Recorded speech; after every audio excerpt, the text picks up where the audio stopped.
I think there is a lot of propaganda going on against BRI and against CPEC, and we know who is doing the propaganda.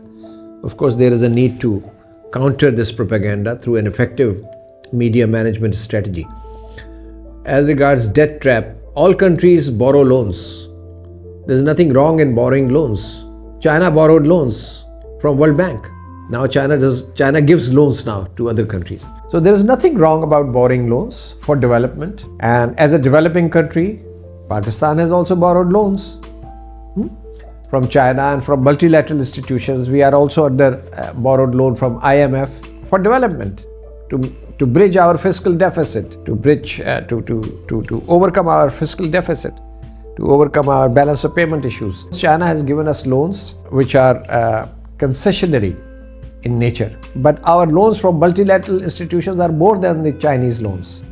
So the percentage of Chinese loan is much lower than what we have borrowed from multilateral institutions and commercial banks, foreign banks. So this is a wrong, I think, conclusion about the debt trap, number one. Number two, you said about the containment.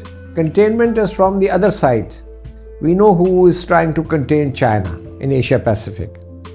So this allegation or this assertion that China is doing CPEC to contain India, I think is a self-serving argument. There's no truth in it.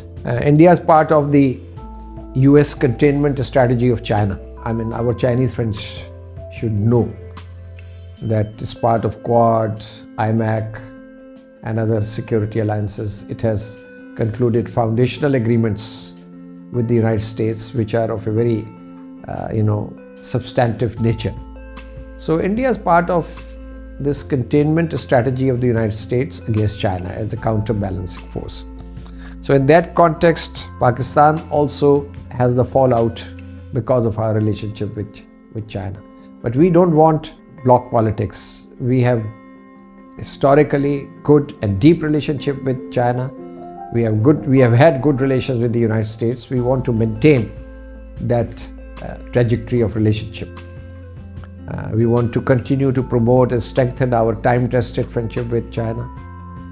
And we want to promote our friendship and relations with the United States. So it is not, one relationship is not at the expense of others. But we know where Pakistan's interests lie, and we'll follow, those parameters.